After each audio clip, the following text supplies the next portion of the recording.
hoy nos compete. ¿Ya? Bueno, las clases de hoy son 2 y son cortitas, son más cortas. ¿Ya? O sea, la segunda, la de genética de la conducta, es mucho más cortita. ¿Ya? Más que nada para que tengan como una noción. ¿Ya? Entonces, primero vamos a hablar de la motivación, o sea, qué es lo que motiva, qué es lo que mueve a realizar a los organismos ciertas conductas. Y luego vamos a hablar de qué importancia tienen los genes, ¿ya? En la presentación de las distintas conductas. Por si acaso, bueno, así es como se ve en el computador. Ya probablemente cuando tengan las clases en el PDF se las van a poder ver como realmente eran, ya inicialmente. Así que está desconfigurado todo, la letra, todo. Pero bueno, al menos se ve. Eso es un avance. Ya. Entonces, para partir, por ejemplo, con la clase, ¿a quién se le ocurre qué puede ser la motivación? O ustedes, no sé, ¿qué los motivó a estudiar medicina veterinaria? ¿Alguien como una razón? ¿Qué los motivó a decir, oh, quiero estudiar medicina veterinaria? No. ¿Qué nos gusta? Por el gusto de los animales, ¿no? ¿Ya? Por el cariño. Por el cariño, ¿ya? Pero en general, más que nada, siempre es como que hay como una predilección, ¿cierto? Hay como una energía, como el gusto por la medicina y el mismo tiempo por los animales.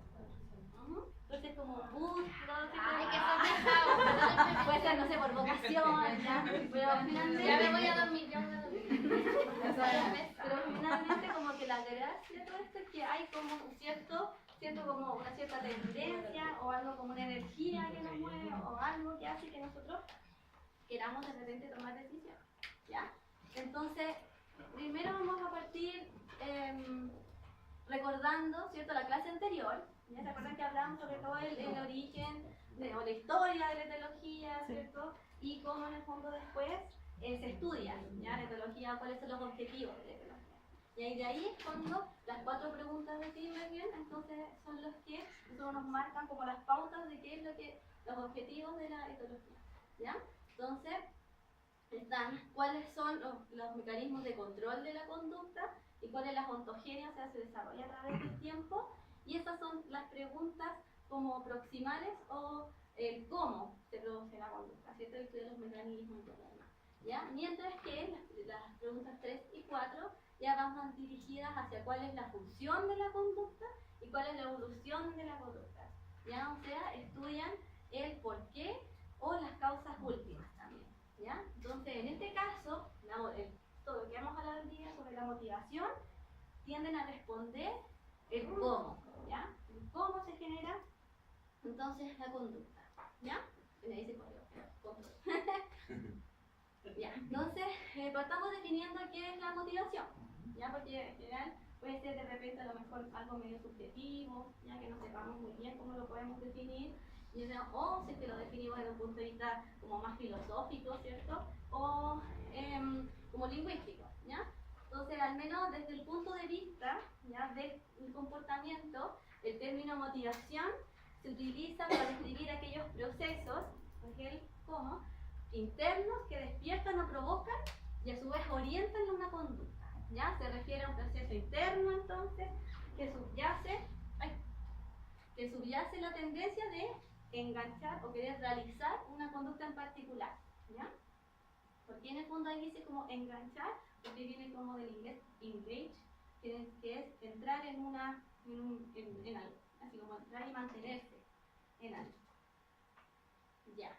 Entonces, como generalidades de la motivación, podemos decir que la motivación se ajusta de acuerdo con las consideraciones adaptativas de necesidad, como que responden a ciertas necesidades, ¿ya? Existen también ciertos sistemas de motivación, ¿ya? Como hambre o alimentación o sed y beber, que son entonces los responsables de fijar ciertas metas o prioridades que ese organismo debe alcanzar, ¿ya? Así, la motivación que es más dominante puede inhibir a otra capacidad de motivación que sea menos jerárquica, y de esta manera se consigue la expresión de una conducta versus otra, ¿ya? Y entre los distintos como sistemas motivacionales existiría una vía común, ¿ya? y se asume que aquella motivación entonces que gana como la expresión de la conducta, finalmente captura esta vía y es la que llega finalmente a manifestarse, ¿ya? Bueno, como les decía, ahora vamos a hablar sobre cuáles son los modelos de motivación que existen, ¿ya? Por eso los modelos teóricos, o cómo se provoca la motivación en algún organismo, ¿ya? Primero tenemos el modelo etológico de la motivación, ¿ya? Que es el modelo también llamado de la etología clásica o el psicotráulico de Lorenz, tiene un montón de nombres. Entonces, ¿a qué se refiere ese modelo? ¿Ya? ¿O qué nos trata de explicar? ¿Ya? Es que una motivación aumenta, ¿ya? En función de cuánto tiempo ha pasado de la última vez que se realizó una conducta, ¿ya?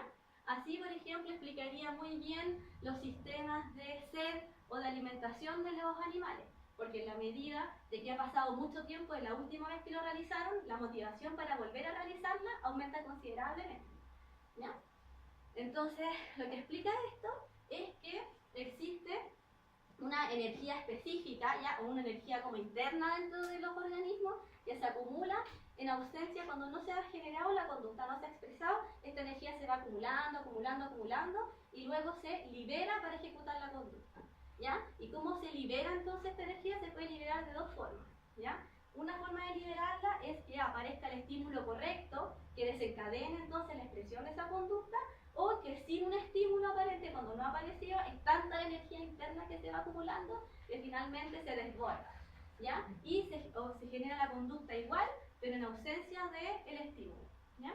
Es que lo que también denominamos de repente las conductas en vacío, de que ciertos animales también uno puede ver la práctica que lo pueden como expresar, como los gatos que cazan así de repente bichos imaginarios, o los perros también que andan como dan mordiscos al aire, ¿ya? O ciertas conductas también como de búsqueda media estereotipadas en ciertos animales, ¿ya? Esto es como el dibujo, ¿ya? Esto se trata como el modelo psicohidráulico, ¿ya? Aquí tenemos como una cisterna donde se empieza a acumular la energía, ¿ya? Sería como esta energía interna. Estaría el peso que está acá, sería entonces como el estímulo apropiado, que entonces desencadenaría que finalmente se abra como la válvula y se vacíe la energía interna. Y en el fondo, si es que no existiera el peso, ¿ya? Que hace que se tire la palanca, se abra, digamos, la compuerta y salga la energía, entonces la energía se va acumulando hacia arriba de la cisterna y de repente llega a ser tanta que se desborda y ¡pras! Se genera igual la conducta, ¿ya? Entonces, ¿qué pasa? Que si ustedes se dan cuenta, ese modelo de generación de las motivaciones es súper antiguo, ya es súper antiguo. Entonces, ¿qué pasó? Que obviamente salieron críticas en el camino. Profesora, ¿eso puede ser positivo o negativo para el animal? Por ejemplo, puede tener ansiedad y de tanta ansiedad va a tener angustia y un cuadro de estrés. Sí, es como, eso es como algo negativo y algo positivo era como lo que usted dijo, morder, cosa que no se hace daño, qué sé yo. Claro, o también, porque las motivaciones en el fondo como que es lo que lleva a ejecutar una conducta, esa conducta puede ser correcta o incorrecta. Eso te refieres con positivo o negativo. Claro. Entonces, ¿qué críticas se le hicieron a este modelo? ¿Cierto? Primero, que no existía una evidencia física, que realmente existiera como una energía interna que se fuera acumulando, ¿ya? Y que explica algunos tipos de motivación en particular, o cómo se activan ciertos sistemas de motivación, como por ejemplo el hacer el nido de las aves de corral. ¿Ya? Las aves de corral en general necesitan anidar y anidan hasta que llega un momento en que ya lo dejan de hacer, y probablemente es porque ya se sació como la conducta de realizar nido, como que no se terminó, entonces está listo y se detiene, ¿ya? Pero no en todos los casos en el fondo tiende a cumplir, ¿ya? Con la motivación, como por ejemplo la agresividad, ¿ya? Porque en el fondo en la agresividad estaríamos asumiendo que todos los animales tienen una energía interna, son agresivos de por sí, y que esa agresividad se va acumulando, porque como en el fondo se acumula desde la última vez que un animal fue agresivo, ¿ya? Se iría acumulando, hasta que ya en el fondo no diera más y expresaría igual la conducta agresiva, ¿ya? Pero ya los animales no tienden a responder de esa forma. ¿Ya por qué? Porque la agresividad, no es andar como expresando agresividad cada vez, desde la última vez que la expresó, es súper poco adaptativo, ¿ya? Gasta demasiada como energía, ¿ya? Energía, recursos, también pone en riesgo también su propia vida, entonces como es tan poco adaptativo, ¿ya? No se podría ajustar a este tipo de modelo, ¿ya? Porque si no, aceptaríamos que todos los animales tienen la tendencia a ser siempre agresivos, ¿ya? El otro modelo, que se llama de aproximación ya biopsicológica, en el fondo acá hablamos de otro tema, ¿ya? Dice que la motivación y la conducta que está asociada a esta motivación tienden a ser explicados como eventos fisiológicos, ¿ya? Como tienen que ver más que nada, se mete aquí el tema de la fisiología, ¿ya? Enfatiza entonces que la motivación surge de una combinación de estímulos internos y externos, no es netamente interno, ¿ya? Y que sobre todo también además suman los estados fisiológicos, como por ejemplo comer, beber y el control de la temperatura se asociarían o tendrían que ver con este tipo de modelo, ¿ya? ¿Por qué? Porque tanto comer como tomar agua no solamente se relacionan a la última vez que lo hicieron, sino que también tiene que ver con el grado de hidratación o deshidratación que tiene el animal, ¿cierto? Con cierta concentración, probablemente el de comer también tiene que ver con cierta concentración de hormonas, ya, o de los nutrientes, ya probablemente a lo mejor un animal que está saciado no necesariamente va a querer volver a comer porque a lo mejor sus niveles de glucosa todavía siguen altos, ¿ya? Entonces no va a tener la motivación para volver a comer a pesar de que haya comido hace unas horas atrás, ¿ya? Y en el fondo la gracia de todo esto es que un organismo trabaja para poder lograr la homeostasis fisiológica, ¿ya? ¿Qué es lo que se habla ahora o cuál es lo más reciente? ¿Qué podemos decir sobre los modelos teóricos de la motivación? Es que argumenta que ambos modelos pueden coexistir, o sea, no es que o todo solamente son motivaciones internas o no todo tiene que ver solo con la fisiología, sino que ambos modelos pueden coexistir y así pueden ir explicando cómo se generan distintas conductas o cómo aparecen, ¿ya?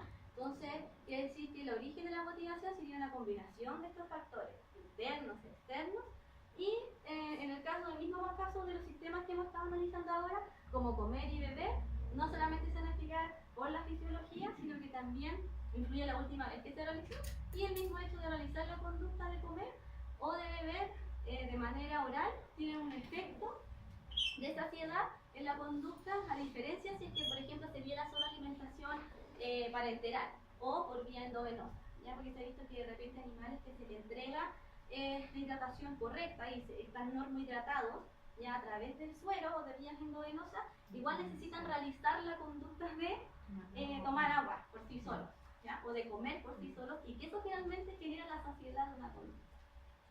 Como también, no solamente ver la parte fisiológica, sino que también la parte de la necesidad de tipo conductual de realizar o cierta determinada comportamiento, ¿ya? Ya, entonces vamos a ver ahora cuáles son las fuentes de la motivación o los factores causales de la conducta en sí, ¿ya? Como ya sabemos entonces, la motivación se produce por una interacción tanto de factores internos como externos, ¿ya? Y dentro de eso tenemos, de los factores externos, tenemos obviamente los estímulos, ¿ya? Una gran cantidad de estímulos sensoriales que van a generar respuestas en los organismos, pero también hay factores internos que intervienen, como por ejemplo cambia la concentración de ciertas sustancias como hormonas o si no neurotransmisores, ya factores neurales intrínsecos o variaciones en el medio interno, claro, como en la deshidratación, como la temperatura, ya que a su vez se daría una conducta para poder regularla, ¿ya? Entonces, desde ese punto de vista, hablando sobre los estímulos, ¿ya?, externos, los estímulos externos van a poder, ya sea liberar, preparar, dirigir o inhibir una conducta, ¿ya? Un estímulo externo, después vamos a ver los internos. ¿De qué forma podemos nosotros, o qué evidencias hay de que existan efectos liberadores de la conducta? Por ejemplo, ¿qué pasa? Que en las gaviotas, ¿ya?, se les tienen un punto rojo en su pico, ya que al ser picoteado por los pichones, como que desencadena el reflejo de alimentación. ¿Ya? Entonces, eso es un estímulo, libera la conducta. ¿Ya? El hecho de verlo, recibe la información del picoteo y eso genera un efecto liberador de la conducta y alimenta a su polluelo. ¿Ya? Otro tipo de efecto liberador de la conducta de un estímulo, por ejemplo, se da con las gallinas o también con los pavos. ¿Ya? ¿Por qué? Porque en este caso, ahí hay eso es una gallina ¿sabes? Una pava, ¿ya? Entonces supone que estimula como el rescate o ir a buscar sus crías cuando escucha las vocalizaciones de la polla, ¿ya? Entonces en este experimento lo que se hizo fue poner un pollito, ¿ya? Y que estaba pidiendo ayuda porque estaba perdido, ¿ya? Pero como no se podía escuchar, no podía escucharlo la baba, no fue a rescatarlo, a pesar de que además el polluelo exhibía toda la conducta de pedir auxilio, o sea, aleteaba y todo, pero como ella no escuchaba las vocalizaciones, no lo fue a rescatar, ¿ya? Sin embargo, al poner una barrera visual, ¿ya? Pero al tener acceso a las vocalizaciones de pedido de auxilio del polluelo, sí entonces la baba intenta realizar toda la conducta de rescate de su polluelo, ¿ya? Entonces en este caso sería un efecto liberador, pero mucho más específico, ¿ya? Porque es de las vocalizaciones en sí. Ahora, ¿cómo podemos ver un ejemplo de cuál es el efecto preparador de un estímulo? ¿Cómo un estímulo puede preparar la conducta? ¿Ya? En este caso, no sé si ustedes conocen a los peces que el ilustrador decíamos, los típicos beta, sí, los beta machos, ya que en general muestran conductas súper agresivas con otros machos, ¿ya? Inclusive si es que se le presenta un espejo, ¿ya? Entonces, en este caso, cuando a un beta esplendor se le presenta dentro de ese acuario un espejo, tiende a mostrar una serie de conductas agresivas contra su propio reflejo. Y esto mismo, si que después uno retira el espejo y pone cualquier otro objeto, expresa la conducta agresiva contra ese mismo objeto. Entonces quiere decir que el fotoestímulo, que es ver otro macho, prepara al pez para generar o expresar la conducta agresiva independientemente si el estímulo que se presente después es o no otro macho. ¿Ya? Ahora, ¿cómo pueden también los estímulos inhibir la conducta o dejar que se produzca una conducta? Aquí hay dos ejemplos claros. Uno que les contaba yo, que es, por ejemplo, en las aves, que en general cuando hacen nido, en varias especies, cuando ya el nido está hecho, termina la conducta de seguir haciendo más nido, ¿ya? Y en el caso de los peces espinosos, ya termina su conducta sexual cuando se ponen artificialmente los huevos. ¿Ya? En general ya terminan toda su actividad sexual cuando se produce la posición, ¿ya? De los huevos. Sin embargo, si es que se le adhieren o si se le ponen huevos artificiales, el pez como que no tiene la necesidad de empezar su conducta sexual porque ya como que logró su objetivo. Entonces inhibe la presentación de la conducta.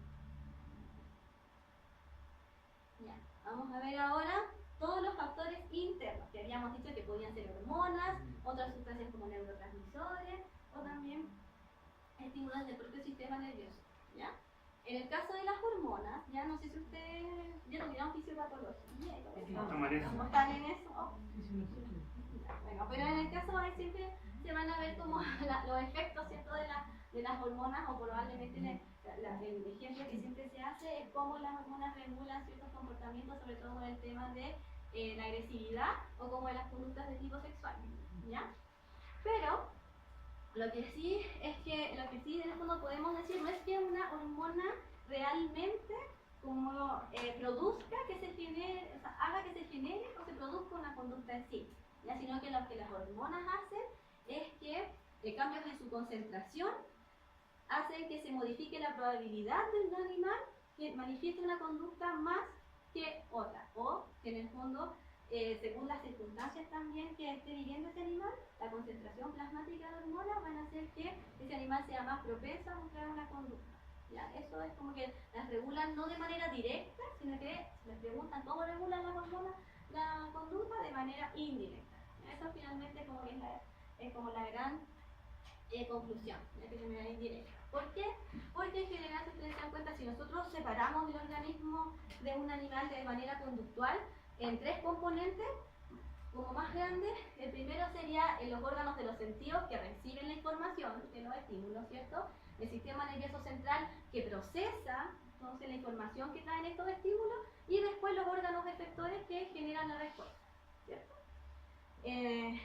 Y las hormonas son capaces no solamente de tener efecto en uno de estos sistemas, ya como por ejemplo ya digamos las hormonas solamente tienen efecto entonces en el órgano de los sentidos o en el sistema nervioso central y por eso se genera una conducta, sino que además son capaces de afectar a los tres grandes como componentes del organismo y a su vez retroalimentarse y con eso generar como otras señales y generar otras conductas.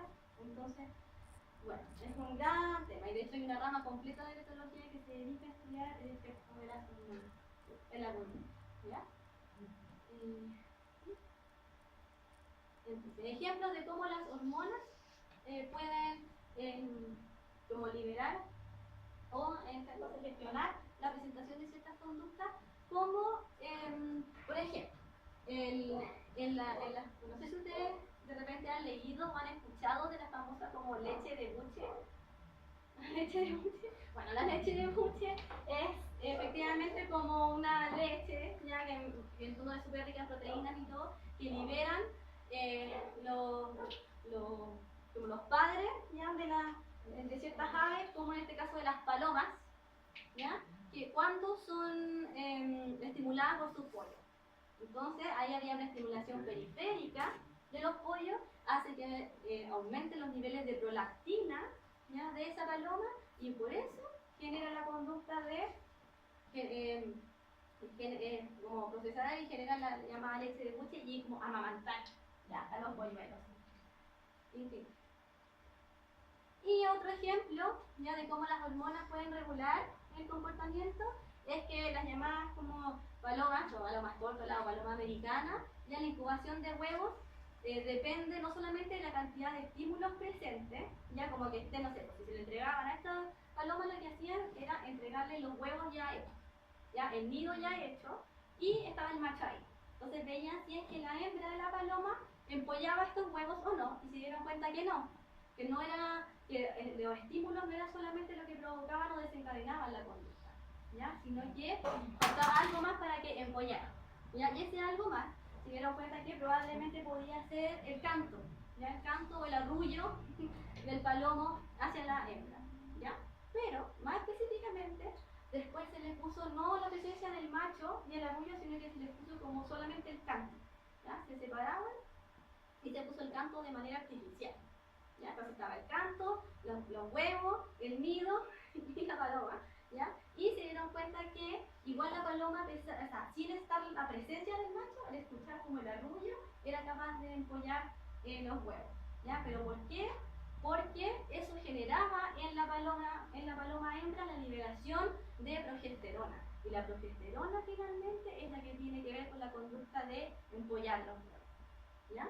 Entonces, ¿qué también se probó? Que el inyectar de manera artificial progesterona a palomas y juntarla con el macho y ponerle el estímulo, ahí directamente ni siquiera había un canto ni nada, ni siquiera necesitaba que le cantara. O sea, ya tenía los estímulos, la progesterona finalmente era lo más importante y ahí ¡pum! Se ponían a empollar al tiro los huevos que se presentaran independientemente si recién había conocido el macho. Ya sin antes conocerlo ni nada, estaba ahí, entonces ya. Y ni siquiera necesitó el canto. Y ahí se descubrió que entonces más específicamente es la concentración de progesterona que esa paloma liberaba, ¿ya? Ahora vamos a ver de qué se trata, ¿cierto? Los llamados factores neurales intrínsecos, porque decía que uno de los factores internos son estos factores neurales intrínsecos. ¿De qué se trata?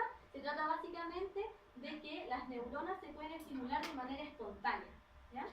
Y por causas que sean intrínsecas que endógenas, ¿ya? En este caso, un ejemplo súper bueno de esto, súper claro, ya es la conducta de reproducción de la mantis religiosa, ¿ya? No sé si en el fondo, si ustedes alguna vez han escuchado de que la mantis hembra, ¿cierto?, es mucho más grande que el mantis macho y durante la cópula se estimula la decapitación los decapitan y se comen la cabeza y todo, ¿ya? Y aún así, de hecho eso es lo que mostraste el GIF, es que si se dan cuenta, el macho no tiene cabeza, o sea, ya está decapitado, ¿ya? Está decapitado y de hecho sigue copulando con la hembra, ¿ya? Entonces, decían, chuta, pero ¿por qué no tiene cabeza? ¿Ya? Y sigue copulando, ¿ya? Pero eso es porque...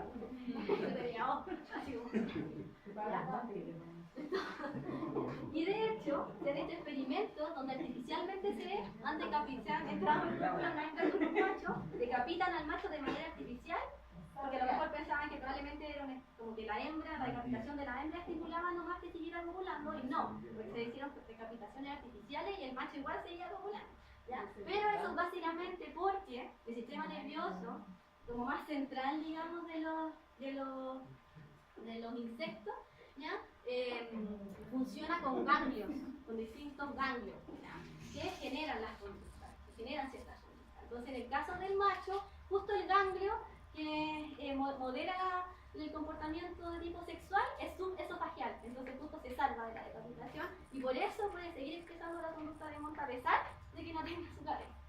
Y a esto se refiere, ya que como el ganglio esofágico, que serían estas estructuras neurales, están igual mandando las señales, sigue la conducta de cópula en ese momento, ¿ya?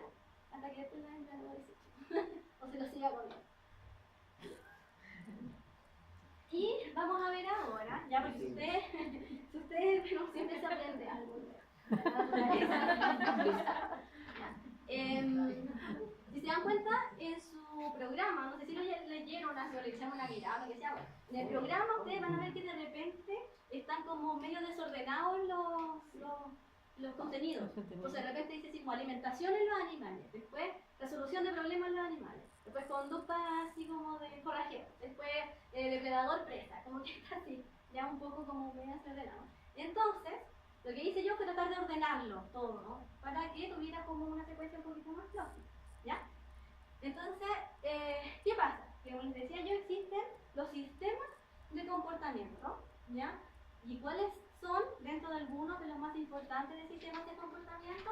Está el de hambre o alimentación, el comportamiento, el sistema de comportamiento sexual o reproducción, también está el de cuidado parental, el de sueño, agresión, miedo, etcétera, etcétera, etcétera. ¿Ya? Porque hay un montón de sistemas y de hecho también a veces se clasifican en subsistemas, como que cada vez se va complicando un poco más. Entonces, luego de ver esta introducción, ¿ya?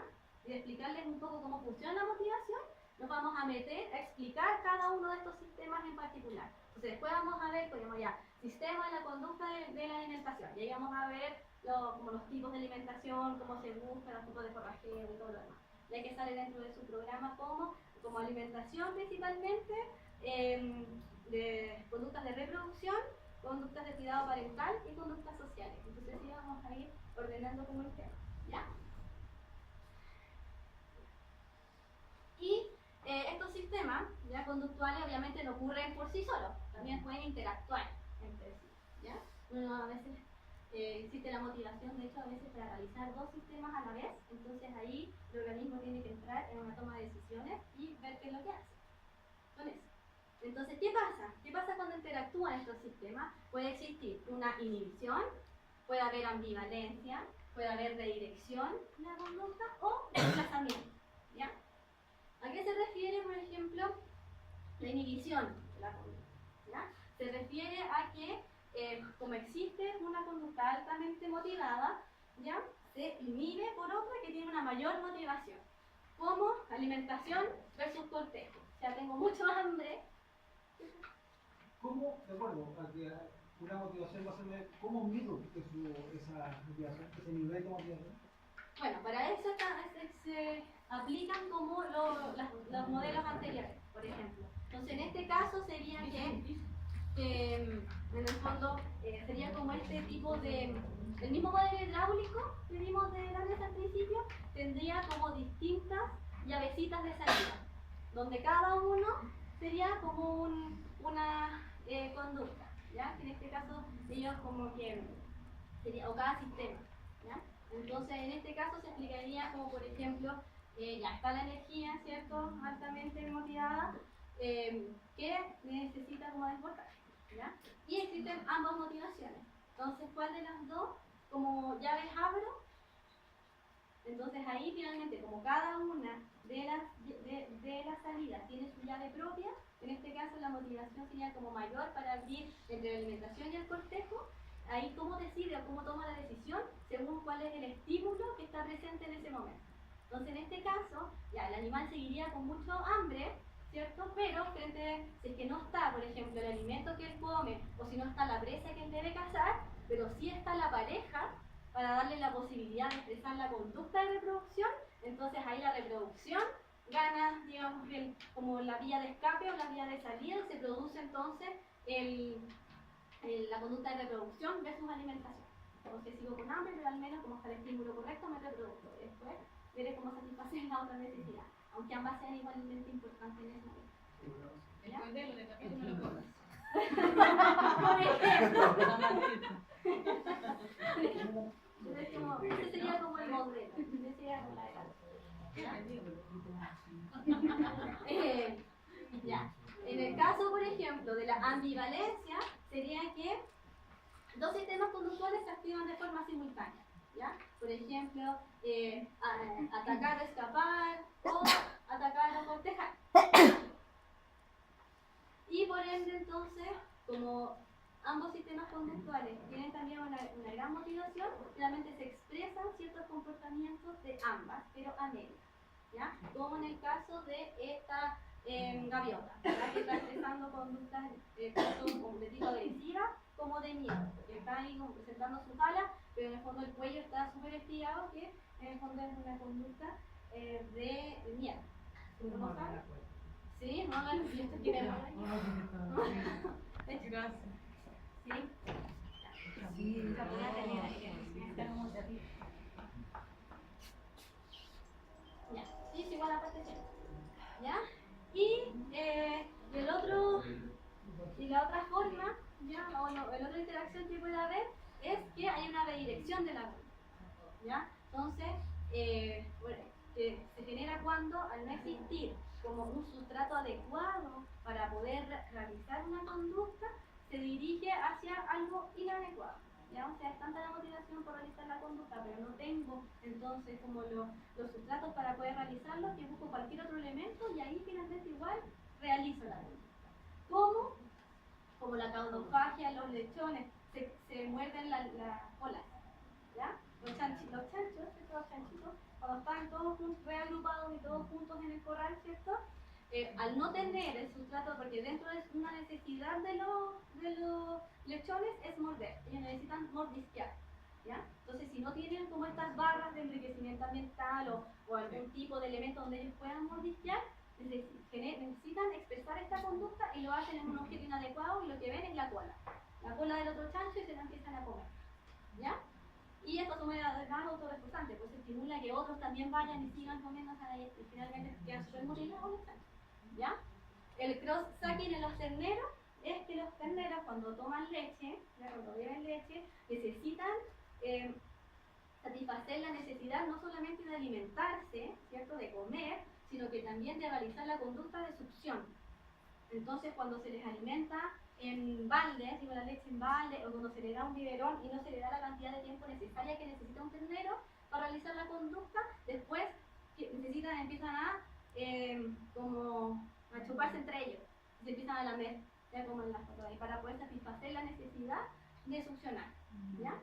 Y en el caso de los gatos, eso también yo lo puse como un ejemplo como súper doméstico, ¿cierto? Sí. Y todo yo creo que quizás lo hemos visto, ¿ya? Que como el gato en el fondo necesita expresar la conducta de caza mientras está jugando, ¿cierto? Uno tiene que ofrecerle un sustrato adecuado, o sea, un juguete adecuado, ¿cierto? Para que el gato pueda realizar la conducta completa de caza, o sea, lo observe, después lo case, después le dé muerte, y después obviamente se le ingiera y ahí no le ingiere, la deja botar, ¿cierto? Entonces, ¿qué pasa? Que si uno no le da los elementos adecuados, ¿ya? O lo hace jugar de repente de una manera inadecuada, como con un láser, ¿cierto? No pueden expresar todo el repertorio conductual que significa el juego, y eso lleva a que redireccione. Y por lo general necesitan terminar la conducta, pero cuando tienen el sustrato adecuado, la terminan en las manos, ¿cierto? En las manos de sus tutores, o en las piernas, o lo que sea. ¿Ya? Eso responde a porque lo que estábamos hablando recién, ¿ya? Profesora, ¿y por qué? Bueno, tengo una gata, sí, como bien regalona, y cuando llega está ronroneando muy fuerte. Yo asumo que lo que quiere es cariño. El ronroneo no significa eso, porque lo después agarra y te muerde. Eso yo no entiendo. ¿Quiere cariño o quiere el juguete? Pero es cuando llegas y te saluda. o- Generalmente Oye. cuando yo me voy a acostar ella está ahí ya esperándome a que yo le haga cariño. Y no es mi gata tampoco, po, pero ya igual le hago un poco cariño. Sí, bueno, es que igual hay que analizar como el caso en su totalidad. ¿Ya? ¿Ah? No le leo a mis perros. ¿Verdad? Sí, habría que analizarlo completamente. Eres pesado. Hay que analizar si que realmente una conducta como es una conducta de casa mal dirigida o puede ser de búsqueda de atención inadecuada también.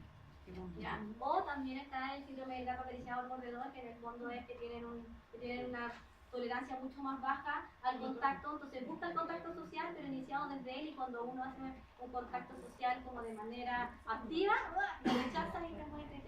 Entonces pueden haber muchas... Sí, y lo más raro es que la gata no deja que nadie más la acaricie. Mi hija y yo. Y ella nos busca a nosotras dos.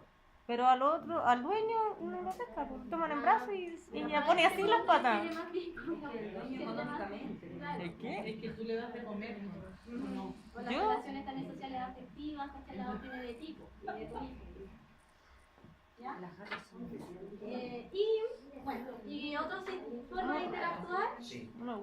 entre los sistemas son las conductas llamadas de desplazamiento.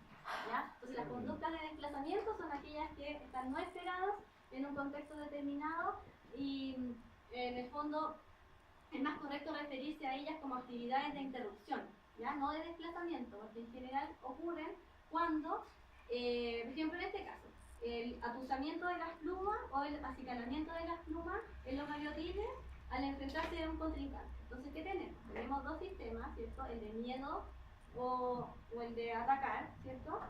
Frente a otro macho, y en vez de hacer una de las dos, se empiezan a acicalar las plumas. ¿Ya? Entonces, eso se pensaba que antes era una conducta en el fondo de desplazamiento. ¿Ya? O sea, se desplazaba a otra nada que ver, pero es más correcto referirse a ellas como de interrupción, porque en el fondo interrumpen a estos dos sistemas y buscan como otra forma de escape y se genera una tercera conducta. ¿Ya? ¿Cómo se explica la conducta de desplazamiento? ¿Ya? Antiguamente se explicaban con la teoría del desborde, que quiere decir que había un desplazamiento de esta energía ya desde ambos sistemas relevantes, como en el caso anterior, de huida o de ataque, hacia un sistema irrelevante. O sea, los dos eran tan importantes que en el fondo se inhibían entre ellas y hay dos sistemas que son igual de irrelevantes y es tanta energía que se acumula porque no sabe cuál de las dos va a ser, y finalmente esa energía se termina desbordando como por otra llave de escape, que sería una tercera conducta, como en este caso acicalarse las plumas, ¿ya? Que era como este modelo psicohidráulico, ¿ya? Pero actualmente, como es tan antiguo, ahora ya se habla de otra teoría, que es la teoría de la desinhibición.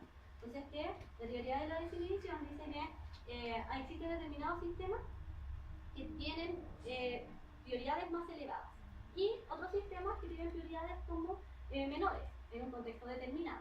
Entonces, probablemente a lo mejor se ha visto que los gaviotines, ya, que tienden a hacer esta conducta como de picotearse las plumas cuando se enfrentan a otro macho, ya, como conducta de término, ¿cierto? O llamada de desplazamiento, tenían igual en sus plumas gotas de agua.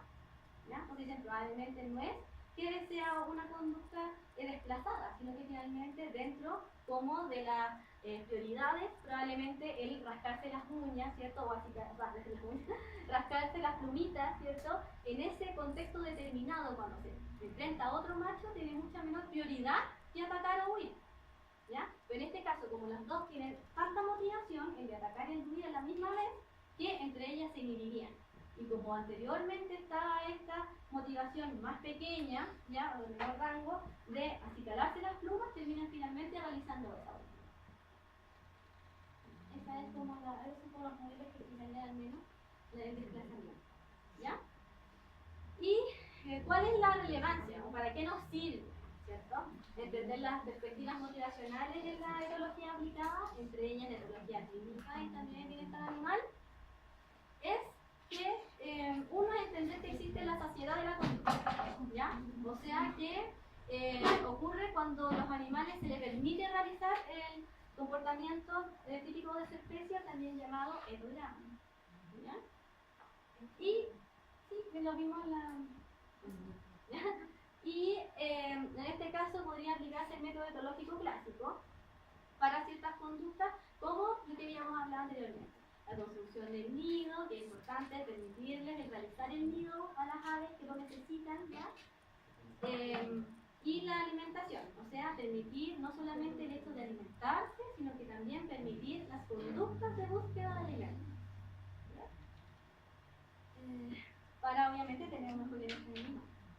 Y las estereotipias se describen como conductas repetitivas y sin función adaptativa aparente, aunque ahora ya no se piensa que no tienen ninguna función adaptativa, porque probablemente cuando ocurren igual generan cierto apaciguamiento dentro del ser que las paraliza, porque tampoco que no sean como no tengan una función, ¿ya? Y podría ser el resultado inevitable de un ambiente restringido, ¿ya? O pobre en estímulos. Entonces, ¿cómo se generaría? ¿Ya? Existe un ambiente que es pobre en estímulo, ¿ya? Y esto genera entonces a su vez oportunidades insuficientes para poder expresar las secuencias conductuales completas. Eso activa los controles estereotípicos, que finalmente son los que toman el control, y se generan con las vías motoras estas estereotipias. Como que sería la explicación. Y finalmente, como reflexión final, ¿cuál es lo importante de la motivación? Lo importante de todos los modelos, de las teorías, de cómo se genera la motivación y todo, es que hay que tener muy en cuenta las distintas necesidades de los animales, ¿ya? Es súper importante tenerlas en cuenta para que, si es que son, en el fondo, si se les da la oportunidad de ser satisfechas, entonces vamos a ir teniendo un bienestar animal mucho más completo, ¿ya? En este caso, que ustedes ven acá, ¿ya? La pirámide que se ve ahí es una pirámide de todas las necesidades de, en este caso, los perros, ¿ya? Son las necesidades de los perros, ¿ya? Y si ustedes las miran, ¿ya? No solamente ahora se basan o llegan hasta las necesidades de tipo biológico, que sería tener una buena salud, alimentarse, refugio, etc. ¿Ya? Sino que además hay necesidades mucho más como elevadas, ¿ya? Que antes a lo mejor pensábamos que eran netamente hacia los seres humanos, pero ahora se ha descubierto que no es así, que también los animales tienen la necesidad de expresarlas, como las emocionales, las sociales, ¿ya? Incluso están las de adiestramiento, entrenamiento amable, e incluso las cognitivas, o sea, muchos animales también necesitan satisfacer la necesidad de resolver problemas, ¿ya? Porque cuando esta necesidad no es cubierta, o cualquiera de estos eslabones no es cubierto, entonces caemos en un problema de bienestar animal, ¿ya? Y a pesar de que solamente se han hecho para los perros, o sea, grafitados solamente para los perros, es muy probable que en muchas especies que nosotros mantenemos en cautiverio también las necesiten, ¿ya? Como los animales zoológicos, los animales de compañía y los animales que están en laboratorio, ¿ya? Y eso es como... ¿Esos son los libros? Pero bueno, eso, lo que les digo yo, estos libros que están acá, ya son los libros que en general son de generalidades o introducción al estudio del comportamiento, ¿ya? Y como están ahí, los pueden ver, los pueden buscar y todo. En general yo creo que son los que a mí particularmente más me gustan, ¿ya? Y ¿cuál es la gracia del último libro que está allá? Que se llama Etología de Carranza, que es su autor, está en español. Ah, qué bueno. El otro está en inglés, ¿ya? Pero ese está en español y si ustedes lo buscan en internet hasta lo pueden descargar en PDF, porque está como de libre acceso, ¿ya? Y lo pueden descubrir todo y en el fondo es una muy buena forma con ejemplos y todo de lo mismo que hemos estado conversando ahora, de como las aproximaciones más generales al estudio de la conducta, ¿ya? Y esto igual, mira, son 17, ya. En general, en su mayoría son dibujos, ¿ya? Esto, la genética, vamos a hablar muy cortito para que tengan como una noción. ¿Qué hora es? Las 6. Ah, ya. Entonces, ¿Hacemos un recreo? No sé, ya, sí, porque creo que se quiere todo entre el calor y todo. Ya, 17, ya podemos formar 17. ¿Pasamos una hoja para la lista o no? Sí, por favor. Ya. Entonces, esto, por ejemplo, ya, la parte de genética del comportamiento, ya, yo lo quise incluir, ya lo puse cortito y todo, ya, porque no es un área que en el comienzo del programa de abarcar completa, ya, pero igual lo quise poner para poder explicar ciertas cosas, ya, y para que tengan una noción de cómo la genética influye en el comportamiento, ya. Sobre todo si es que en un principio, ¿se acuerdan? Volvemos de nuevo a las 4 preguntas de Timberger o la aproximación o cómo se estudia la conducta, ¿ya? Entonces, en un principio, nosotros estudiamos como cuáles son los mecanismos de control o de la ontogenia, ¿cierto? Cómo va cambiando en el tiempo, y eso se llamaban las preguntas causales o cómo se genera una conducta, ¿ya? Pero también están las preguntas de la funcionalidad y cuál es la evolución que ha tenido esa conducta, y por ende son las causas más últimas, ¿ya? O el por qué se genera una conducta, ¿ya? Y lo más entretenido es que finalmente los genes pueden actuar, o la genética, en ambas causas, ¿ya? En general, hay genes que son también causantes de cómo se generan, que son causantes de ciertos procesos fisiológicos dentro de los animales, y también, en el fondo, algunos que son causales de cómo esa conducta le ha servido a ese animal, ¿ya? Para generar una mejor performance. Y por eso, o tener un mejor fitness reproductivo, y con eso seguir teniendo más descendientes, ¿ya? Y aquí la desconfiguración. Entonces, solamente para que tengan los conceptos, ¿ya? ¿Ustedes tuvieron genética como ramo? Sí. ¿Lo supieron? Sí. Ya, pero aquí no vamos a hablar de todo lo que se hace en genética. Ya solamente nos vamos a quedar con los conceptos más importantes, que, por ejemplo, ¿qué es la genética de la conducta? La genética de la conducta, entonces, estudia cuáles son las bases genéticas del comportamiento, y uno de sus objetivos es justamente identificar a nivel molecular cuáles son los genes, grupos de genes que son responsables de ciertas conductas, ¿ya? El genotipo es el genoma específico de un individuo que está contenido en forma de ADN, mientras que el fenotipo es cualquier rasgo observable o cómo se expresa, ¿cierto? Es el genotipo como resultado de la interacción también con el ambiente, ¿ya? Ahí se podría Entonces ya veíamos, ¿cierto?, que el estudio estudio de la genética del comportamiento se remonta hace mucho tiempo, cuando ni siquiera todavía se sabía, no se hablaba de qué eran los genes. Y ahí por ende, ya Darwin en 1871 mencionaba que los rasgos del temperamento de los animales son heredados, ¿ya? Y que la expresión de las emociones, en su libro, ¿ya?, de la expresión de las emociones en el hombre del ser humano, ahí decía que esta expresión de las emociones es adaptativa y seleccionada, al igual que cualquier otro carácter de tipo biológico, ¿ya? No sé si se acuerdan, la semana pasada también vimos el ejemplo de Carl von Fritz, de su estudio de la danza de las abejas. 60 años. Sí, 60 años de estudio. Entonces, esos 60 años de estudio, se acuerdan que descubrió que las abejas danzaban de cierta forma, y las otras abejas también podían entender de dónde estaba finalmente ubicada una fuente alimenticia. Y él entonces descubrió que ambas características estaban determinadas genéticamente, o sea, no había aprendizaje, ¿ya? No había aprendizaje de por medio. Las abejas nos enseñaban unas a otras qué significaban la interpretación de esta danza, sino que ya venía como por defecto, ¿ya?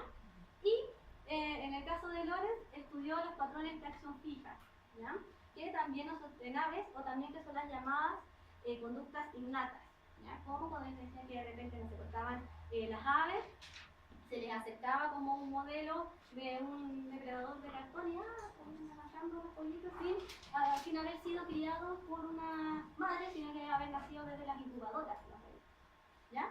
Y ahora, para que ustedes sepan, ya no se habla tanto de patrones de acción fija, ¿ya?, o respuestas como fijas, o respuestas innatas fijas. ¿Por qué? Porque se ha visto que las respuestas no son tan estructuradas o fijas como se pensaba, sino que son mucho más flexibles, dependiendo cómo están los estímulos del ambiente, ¿ya? O haciendo como un análisis del contexto en el que se expresa esa conducta. ¿Ya? Entonces, mira. Obviamente por el avance, ¿cierto?, del estudio de la etiología y también de la tecnología y del estudio de las ciencias en general, ahora podemos comprender mejor de cómo los genes afectan el comportamiento, o sea, de qué forma, ¿ya? Entonces podemos decir que existen algunos genes que son estructurales, otros que son reguladores, ¿ya?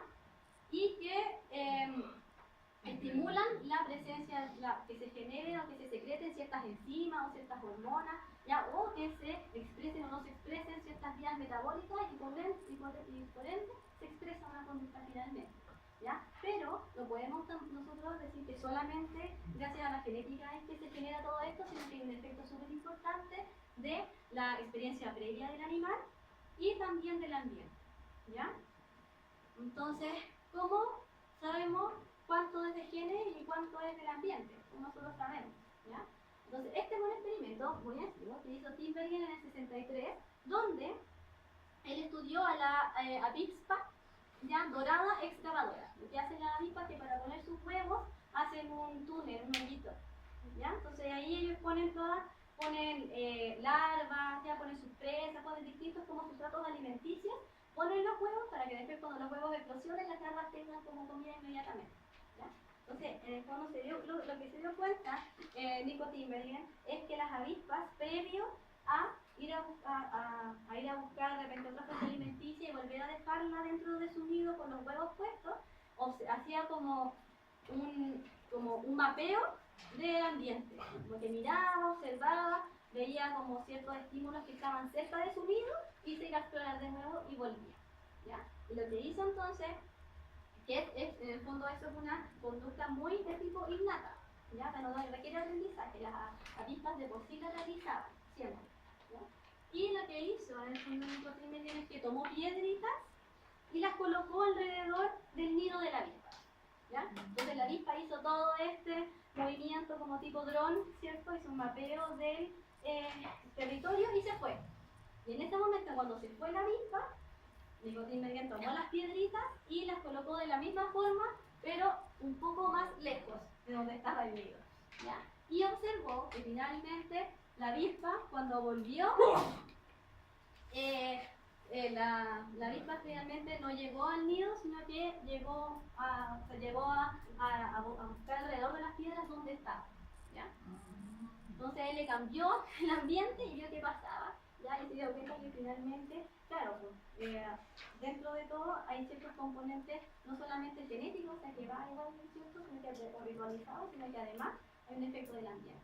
Y él lo probó cambiando el ambiente, se dio cuenta que igual volvía a donde estaban las piedritas ubicadas, porque ahí supuestamente estaba su nido alto, ¿ya?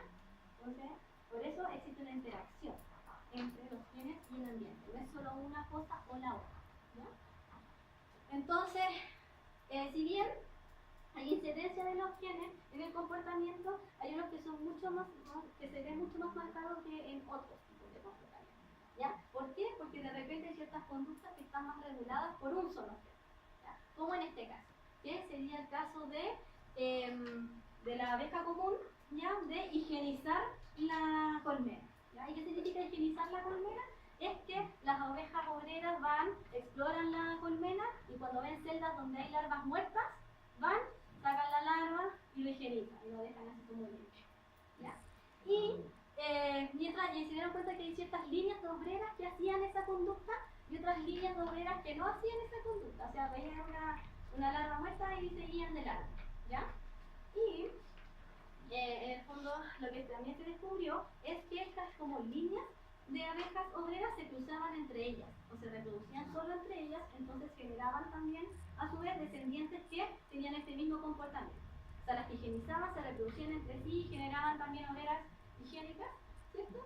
Y las que no higienizaban tendían a reproducirse entre sí y generaban por ende otras abejas que no higienizaban, ¿ya?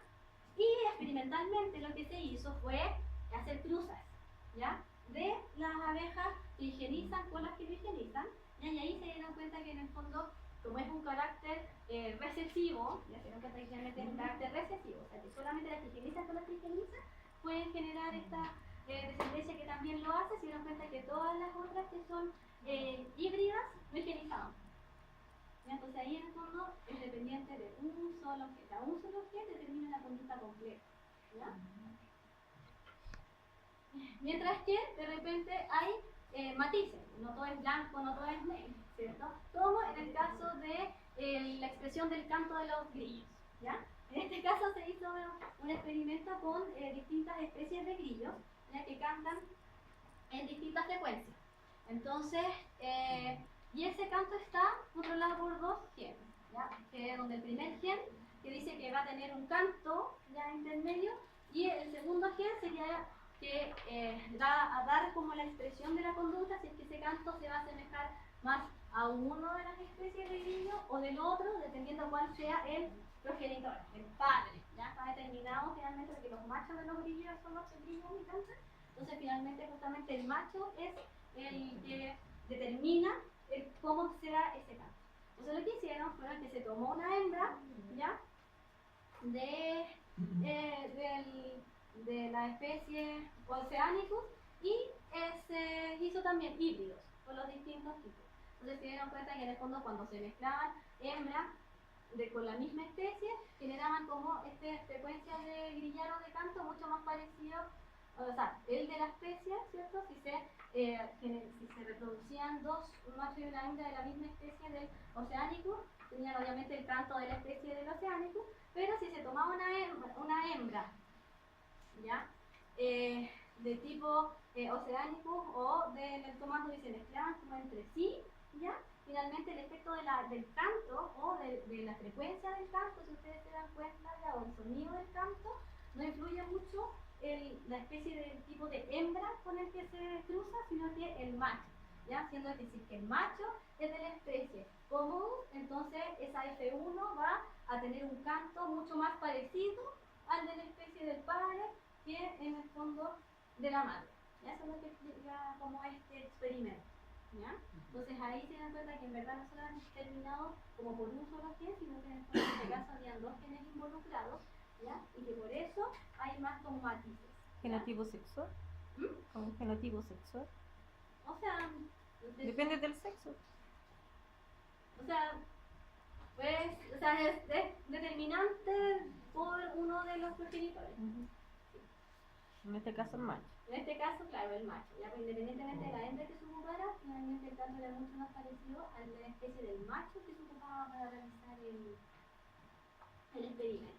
¿Ya? Y así también hay ciertas conductas que no son reguladas ni por uno ni por dos genes, sino que son reguladas por gran cantidad de genes, por muchos genes. ¿Ya? ¿Y qué experimento en animales al menos hay en este punto de vista? Es que se ha visto, ¿ya? Que niños que tienen el trastorno de espectro autista, ¿ya? Ellos tienen una pequeña supresión en un cromosoma 16 y esa pequeña supresión genera efectos en 17 genes, ¿ya? Y esta como consecuencia de afectar 17 genes genera en los niños la dificultad para relacionarse socialmente, movimientos repetitivos, sensibilidad a ciertos estímulos como numéricos o de sonido y también algunos problemas de comportamiento. Entonces, ¿qué hicieron los científicos? Tomaron ratones, ¿ya? Y replicaron esta misma situación, ¿ya?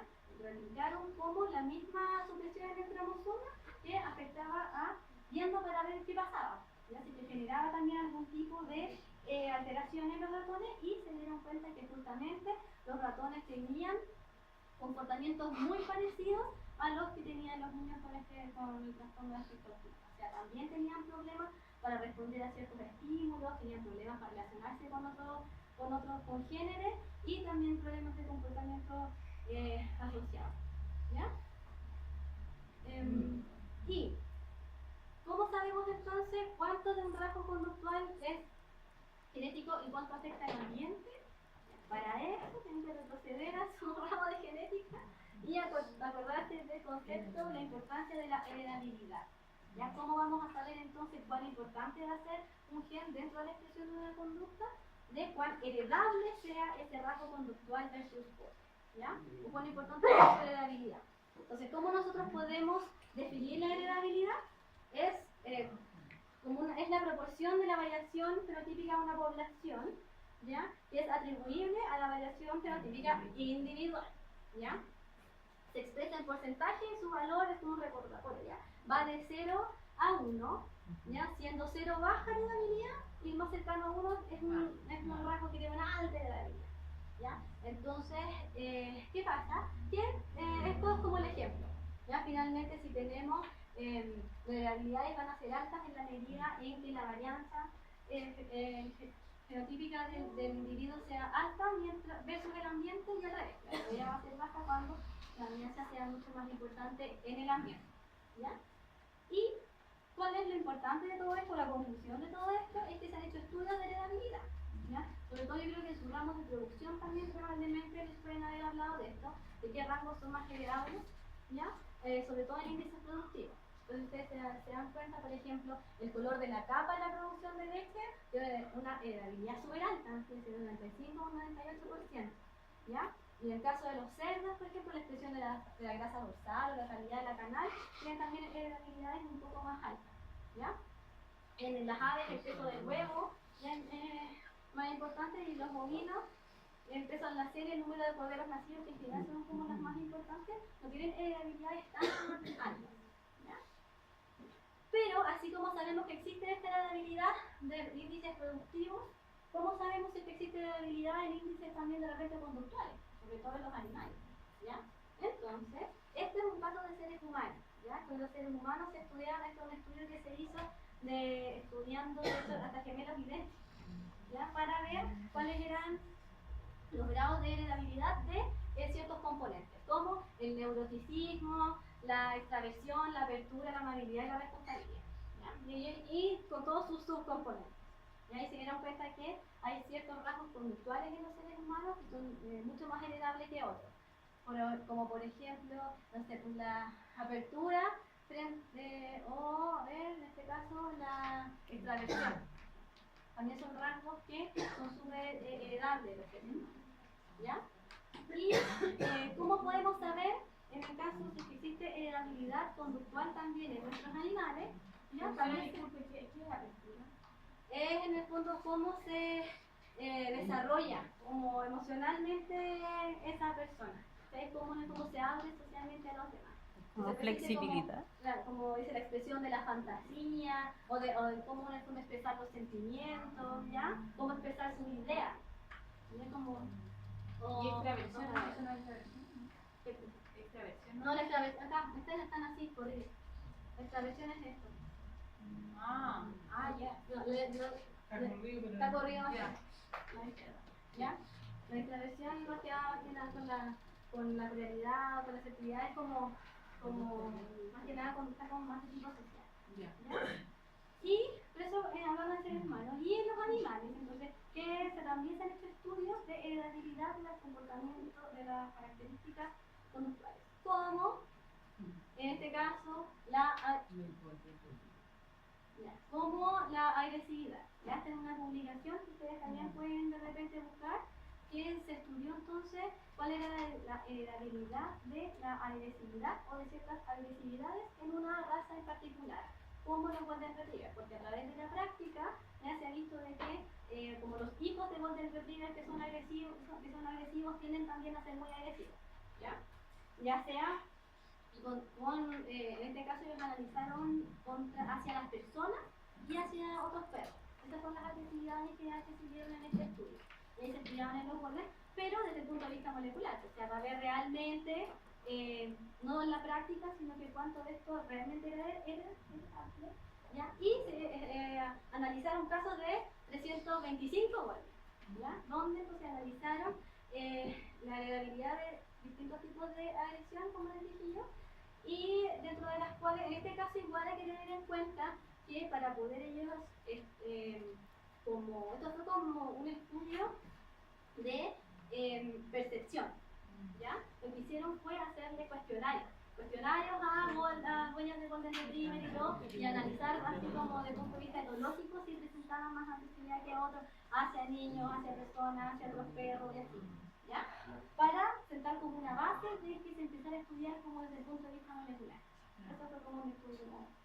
Y ahí lo que se vio es que justamente según lo que se reportaban los distintos tutores de los perros de estos Golden Retriever, es que justamente las mayormente relacionadas con la agradabilidad fueron la agresividad dirigida hacia humanos y la agresividad hacia otros perros, que si se dan cuenta es 0,8, o sea, es súper alta. ¿Ya? Entonces, vale la pena empezar entonces a estudiar desde el punto de vista molecular, más que nada cuáles son molecularmente qué es lo que genera que la agradabilidad sea más alta o más baja. ¿Ya? Y hay otra conducta importante, ya que se ha estudiado asociados a la genética, son las conductas como altruistas, ¿ya? Donde William Hamilton, si ustedes lo quieren buscar, él ha hecho un montón, varios estudios sobre la conducta altruista, ¿ya? En los animales. Entonces, ¿qué pasa? Que se postula de que el hecho de compartir genes, ¿ya?, con otros individuos promueve la cooperación entre los que están emparentados, ¿ya? Y de esta forma, el principal componente del comportamiento altruista sería el parentesco, ya que existe el coeficiente de parentesco, que en el fondo es cuál es la probabilidad de que dos individuos posean el mismo alelo, ¿ya?, debido a que este es heredado a partir de un ancestro común. ¿Y por qué? Porque las conductas altruistas serían más presentes en individuos emparentados, porque como individuo tengo mayor interés de relacionarme y ayudar a mis propios parientes que a otros individuos que probablemente son desconocidos. ¿Ya? Entonces, esa es otra manera de cómo podemos relacionar la genética del comportamiento. ¿Ya? Y eso era como bien cortito, ¿ya? Para que sepan que eran como una pincelada o un acercamiento de cómo entonces la genética se puede relacionar con la conducta.